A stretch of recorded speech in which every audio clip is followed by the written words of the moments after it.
안녕하세요. 차이원 조원진 원장입니다. 반갑습니다, 여러분.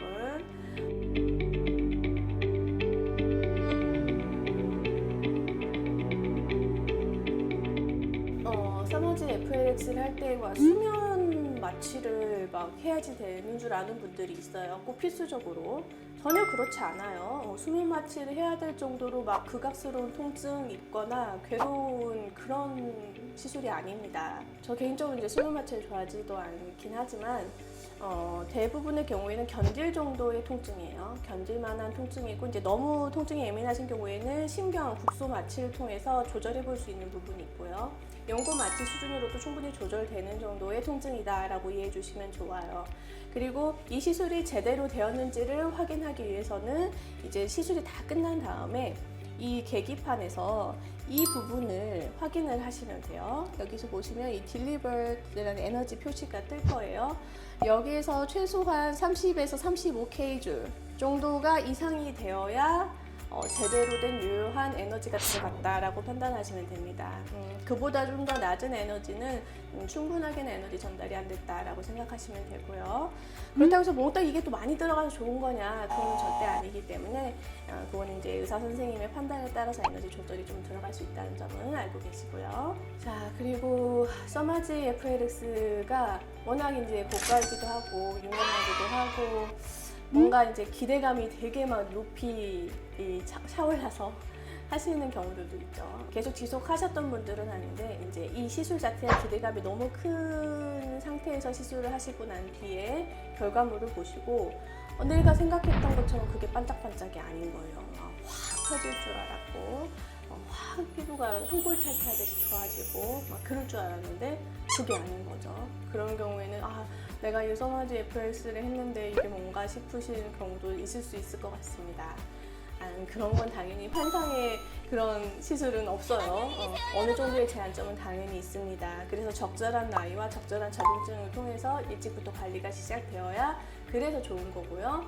저희가 막 팔아먹으려고 막 빨리 하자고 하는 게 아니에요. 이미 다 진행돼 버리고 피부 조직층 다 무너지고 콜라겐 양도 적어지고 그런 소실된 상황에서 이 시술을 진행한다고 막 시간이 돌아가듯이 백투더 퓨처로 막 이런 식으로는 안 되는 거예요.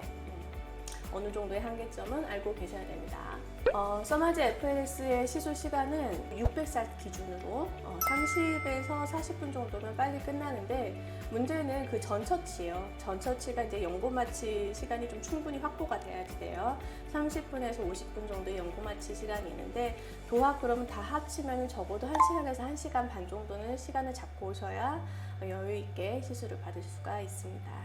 서머지 FLX 시술 간격은 대개 경우에는 이제 비용적인 부담 때문에 1년에 한 번이라고 말씀을 드리지만 사실 이건 계절마다 계속 반복해서 해줘도 좋은 시술이고 이것으로 인해서 생길 수 있는 나쁜 점들이 거의 없다시피 하기 때문에 그냥 시간 되는 대로 여유가 되는 대로 일정 간격 계속 시술 받아주면 너무 좋아요. 약간 보험 드는 것처럼 피부를 정지시켜주는 거죠. 그 시간대로 계속 유지 관리를 해주는 장비이기 때문에 사실 돈만 있다면 계속 하고 싶은 시술이에요. 근데 꼭 1년에 얽매이지 않아도 된다.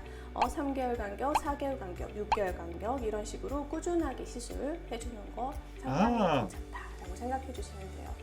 모 그룹 회장님 따님 뭐 3개월마다 이거 하신다고 소문나 있죠. 서머지 FLX 가격을 이제 막 해보고 싶어서 가격 서치를 하다 보면 유난히 막 저렴한 데가 있을 거예요. 다른 데는 뭐 다들 최소한 190에서 200 이상씩은 싹 다 600샷 기준으로 이렇게 쫙 올라와 있는데 특정 병원만 이상하게 막 150만 원 뭐 이런 식으로 쫙 가격이 쫙 낮아져 있는 거죠. 솔깃할 겁니다. 그런 병원들을 좀 의심해 보셔야 돼요. 저렴하게 나올 수가 없어요. 팁이 비쌉니다.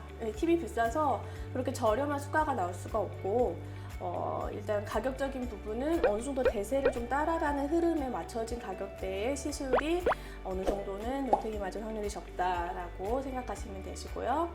대부분 좀 약간 가격은 맞춰놓고 재생팁 쓰는 병원도 있을 거 아니에요? 그럴 때는 제가 말씀드린 이런 정품 인증 팁들을 이용하시면 돼요. 이 써마지의 경우에는 우리나라에는 얼굴에 한해서만 좀 많이들 관리하시지만 사실 이 눈가 전용의 아이 써마지라는 팁도 있고요. 몸에 리프팅을 위한 바디 써마지 팁도 있습니다. 외국에서는 좀 많이들 하고 있는 것 같아요. 근데 이제 아무래도 비용적인 부담 때문에 이제 많이 대중화되지는 않았어요. 자, 써마지의 경우에는 제일 생길 수 있는 부작용 역시 화상입니다. 고주파이기 때문에 피부의 접지면이 제대로 이렇게 잘 접착이 돼서 커플링 젤을 통해서 시술이 되어야지 되는데 들뜨거나 아니면 냉매가 제대로 분사되지 않거나 에너지가 너무 과했거나 아무튼 여러 가지 이유들이 있을 수 있지만 그런 경우에 이제 수포가 올라오면서 화상 생길 수 있어요. 근데 대개의 경우는 그런 화상들은 경한 형태로 이제 많이 자가 치유가 되거나 시콜레 없이 잘 낫기 때문에 크게 걱정하실 것은 없습니다. 보통 이제 써마지를 할 때 가장 베스트 조합, 가장 했을 때 서로 시너지가 확 올라오는 그런 리프팅 조합은 너무나 유명하죠. 울써마지. 네, 울써마지. 울세라와 써마지의 조합. 이렇게 이제 묶어서 이렇게 전해드린 이유가 있죠. 울세라 같은 하이프 리프팅으로 근막층을 수축시켜서 벡터를 가진 리프트를 해주고요. 써마지 FLX 같은 진피와 고주파 열 에너지로 펴주는 팽팽한 리프팅을 하는 거예요. 이렇게 되면 서로의 부족한 부분을 채워주면서 가장 최고의 조합이 나올 수 있습니다. 오늘은 써마지 FLX 이 장비에 대해서 좀 간략하게 설명드려봤어요. 써마지 FLX가 어떤 효과가 있고 어떤 부분에 도움이 되고 또 제대로 시술 받으려면 어떤 부분을 체크해야 되고 또 재생 팁을 감별하기 위한 팁도 같이 알려드렸죠. 여러분들한테 유용한 정보가 되었길 바랍니다. 구독과 좋아요, 알림 설정 꼭 부탁드릴게요. 안녕.